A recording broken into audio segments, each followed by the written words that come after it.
Hi friends, welcome back to my channel. ನಾನಿವತ್ತು ಆಲೂ cutlet ಯಾವ ರೀತಿ ಮಾಡೋದು ಅಂತ ತೋರಿಸ್ತಾ ಇದ್ದೀನಿ. ಬನ್ನಿ, ಅದಕ್ಕೆ ಏನೇನು ಬೇಕು ಅಂತ ತೋರಿಸ್ತಾ ಇದ್ದೀನಿ. ಇವಾಗ ನಾವೇನೇನು ತೊಗೊಂಡಿದ್ದೀವಿ ಅಂತ: ಕ್ಯಾರೆಟು ಮತ್ತು ಬೇಸಿಲು ಆಲೂಗಡ್ಡೆ, ಅದ್ರ ಜೊತೆಗೆ ಕ್ಯಾಪ್ಸಿಕಮ್ಮು, ಈರುಳ್ಳಿ ಮತ್ತು ಪೆಪ್ಪರ್ ಪೌಡರು, ಜೀರಿಗೆ ಪುಡಿ, ಚಿರೋಟಿ ರವೆ, ಮೈದಾ, ಉಪ್ಪು, ರುಚಿಗೆ ತಕ್ಕಷ್ಟು ಉಪ್ಪು ಮತ್ತು ಖಾರದ ಪುಡಿ.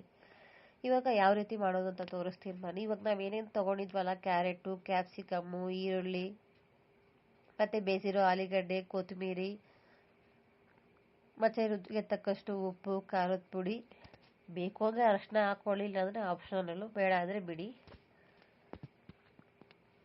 ಇವಾಗ ಇದನ್ನೆಲ್ಲ ಏನು ಹಾಕ್ಕೊಂಡಿರ್ತೀವಲ್ಲ ಅದನ್ನೆಲ್ಲ ಚೆನ್ನಾಗಿ ಮಿಕ್ಸ್ ಮಾಡ್ಕೋಬೇಕು.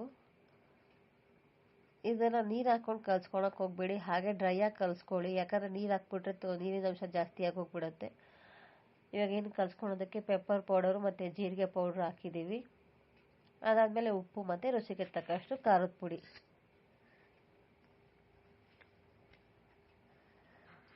ಈ ರೀತಿಯಾಗಿ ಕಲಿಸ್ಕೋಬೇಕು, ಗಟ್ಟಿಯಾಗಿರಬೇಕು.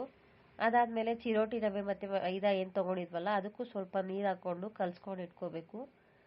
ಅದು ತುಂಬ ಗಟ್ಟಿಯಾಗಿ ಏನು ಬೇಡ, ಮೀಡಿಯಮ್ ಆಗಿರಲಿ ಅದನ್ನು ಕೂಡ. ಇವಾಗ ನೋಡ್ಬೋದು ಯಾವ ರೀತಿ ಕಲಿಸ್ಕೊಂಡು ಇಟ್ಕೊಂಡಿದ್ದೀವಿ ನೋಡಿ, ಇಲ್ಲಿ ಎರಡು ಇದೆ. ಅದಾದಮೇಲೆ ಒಂದು ಪ್ಯಾನ್ಗೆ ಎಣ್ಣೆ ಹಾಕ್ಕೊಂಡು ಇಟ್ಕೊಬೇಕು. ಎಣ್ಣೆ ಕಾದಾದಮೇಲೆ ಎಣ್ಣೆ ಚೆನ್ನಾಗಿ ಕಾಯಬೇಕು. ಎಣ್ಣೆ ಜಾಸ್ತಿ ಬೇಡ ಅಂದರೆ ಲೈಟಾಗಿ ಹಾಕ್ಕೊಂಡು ಕೂಡ ಫ್ರೈ ಮಾಡ್ಕೋಬೋದು. ಇವಾಗೇನು ಎಣ್ಣೆ ಕಾಯ್ದಿದೆಯಲ್ಲ, ಈ ಎಣ್ಣೆ ಕಾದಾದಮೇಲೆ ನಾವೇನು ಇವಾಗ ಎಲ್ಲ ಕಲಸಿ ಇಟ್ಕೊಂಡಿದ್ದೀವಲ್ಲ ಅದನ್ನು ಈ ರೀತಿಯಾಗಿ ನೀಟಾಗಿ ಎತ್ಕೊಂಡು ಒಂದಿಷ್ಟಿಷ್ಟೇ ಉಂಡೆ ಮಾಡಿಕೊಂಡು ನೀಟಾಗಿ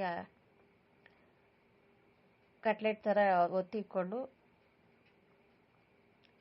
ಇವಾಗ ಏನಿದೆಯಲ್ವ ಅದಕ್ಕೆ ಡಿಪ್ ಕಲಸಿಟ್ಕೊಂಡಿದ್ದೀವಲ್ಲ ನಾವು ಹಸಿಟ್ಟು ಮತ್ತು ಚಿರೋಟಿ ರವೆ, ಅದಕ್ಕೆ ಡಿಪ್ ಮಾಡಿ ಈ ರೀತಿಯಾಗಿ ಪಾನ್ಗೆ ಒಂದೊಂದೇ ಹಾಕ್ಕೊತಾ ಬರಬೇಕು.